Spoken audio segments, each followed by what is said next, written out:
విశ్వాసములో ప్రధానమైనవి 3 విషయాలు ఉన్నాయండి. అంటే విశ్వాసాన్ని బలపరచుకోవడంలో ప్రధానమైన 3 విషయాలు ఏంటంటే, దేవుని వాక్యముతో సంబంధం కలిగి ఉండాలి. హల్లెలూయా. నువ్వు దేవుని వాక్యాన్ని ధ్యానించాలి, దేవుని వాక్యాన్ని వినాలి, దేవుని వాక్యాన్ని గ్రహింపుతో చదవాలి. చాలామంది వాక్యం చదవమంటే గబగబా చదివేస్తారు. ఒక అధ్యాయమో 2 వచనాలు 3 చదివేసి ఈరోజు దేవుని వాక్యం చదివి తృప్తి పడిపోతాను, సంతృప్తి. ఈరోజు వాక్యం చదివేసా అంతే, సాటిస్ఫాక్షన్. నీకేమైనా దాని అర్థమైందా? ఆ వాక్యం నుంచి నీ ప్రభు నీతో ఏమన్నా మాట్లాడాడంటే దానికి కొంత సమయాన్ని ఇవ్వాలా.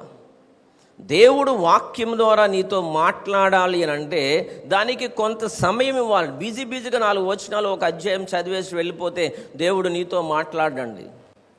దేవుని వాక్యానితో నువ్వు సంబంధము కలిగి దేవుని వాక్యానికి కొంత సమయం ఇవ్వాలి, ధ్యానించాలి. దేవుని వాక్యాన్ని ధ్యానించాలి.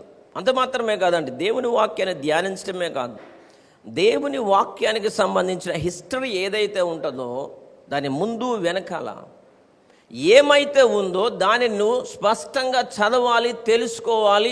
దేవుని వాక్యమే కాదు, ఇతర గ్రంథాలను కూడా పరిశీలించాలి. ఇదండి రియల్గా నువ్వు దేవుని వాక్యాన్ని ధ్యానించే వ్యక్తి అయితే.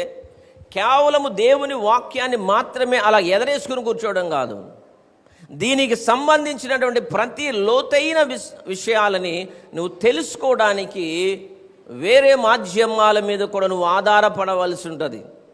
ఏది సత్యమై ఉన్నది, ఈ వాక్యానికి రిలేటివ్గా ఏది ఉన్నది, దాన్ని నేను ధ్యానించాలి. ఎందుకంటే నీ ఆత్మకు అది ఆహారమై ఉన్నది.